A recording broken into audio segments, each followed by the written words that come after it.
पहले चरण के मतदान के बाद से भारतीय जनता पार्टी बुरी तरीके से घबराई हुई है।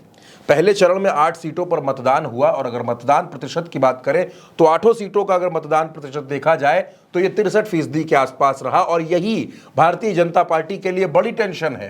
इस टेंशन को कम करने के लिए और आखिर इससे कैसे निपटा जाए, आगे आने वाले जो चरण हैं उनमें कैसे मतदान प्रतिशत बढ़ेगा, इसके लिए भारतीय जनता पार्टी के तमाम नेताओं ने लखनऊ में मुख्यमंत्री के आवास पर एक मीटिंग की।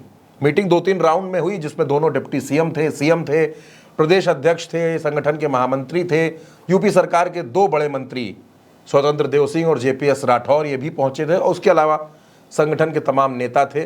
कोर कमेटी की भी मीटिंग थी और ये मंथन किया गया कि आखिर मतदान को कैसे बढ़ाया जाए, बूथ कमेटियों को और एक्टिव कैसे किया जाए, वो किसान जो खेत में काम कर रहा है, गर्मी का मौसम है, उसको बूथ तक कैसे लाया जाए।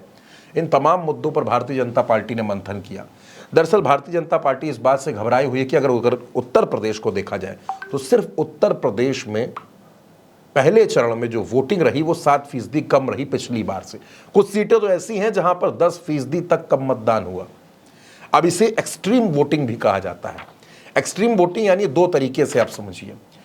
पहला एक्सट्रीम वोटिंग वो होती है जो अनुमान से भी बहुत ज्यादा वोट पड़ जाए और एक एक्सट्रीम वोटिंग का मायना वो होता है कि मतदान बेहद कम हो जाए, पिछली बार की अपेक्षा बहुत कम हो जाए और वही इस बार के चुनाव में हुआ। अगर मध्य प्रदेश की बात करें तो वहां भी 6% मतदान कम हुआ, बिहार में भी ऐसी हालत थी, बंगाल में 4% के आसपास वोटिंग कम हुई, राजस्थान में भी कमोवेश यही तस्वीर रही और यही भारतीय जनता पार्टी के लिए बड़ी टेंशन है।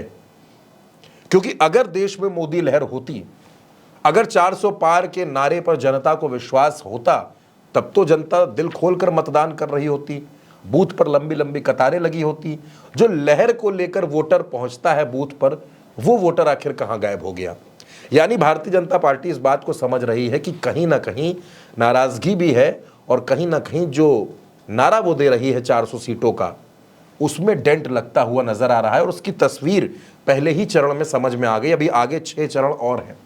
दूसरा चरण जो है 26 अप्रैल का, वहां भी उत्तर प्रदेश में अगर आप देखिए जिन जिन सीटों पर मतदान होना है, चाहे वो मेरठ की सीट हो, चाहे वो अमरोहा की सीट हो, चाहे वो बुलंदशहर की सीट हो, जितनी भी सीटों पर दूसरे चरण में मतदान है, वहां भी भारतीय जनता पार्टी के लिए टेंशन कम नहीं है। वहां भी भारतीय जनता पार्टी बुरी तरीके से फंसी हुई है और इंडिया गठबंधन पूरी मजबूती के साथ भारतीय जनता पार्टी से टकरा रहा है।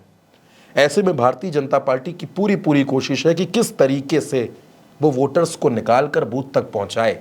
इसके लिए बूथ कमेटी, पन्ना कमेटी, तमाम जो उनके संगठन है, तमाम जो उनके आनुषांगिक संगठन है, पार्टी के नेता हैं, उन सबकी जिम्मेदारी फिक्स करने पर जोर दिया जा रहा है कि किसी भी तरीके से इस मतदान को बढ़ाना बेहद जरूरी है। क्योंकि अगर ये मत प्रतिशत ना बढ़ा, ये वोटिंग परसेंटेज ना बढ़ा, तो ये भारतीय जनता पार्टी को 4 जून को बहुत नुकसान करने वाला है। यानी दोस्तों, भाजपा इस बात को साफ तौर पर समझ रही है कि कम मतदान होना परिवर्तन का संकेत भी हो सकता है।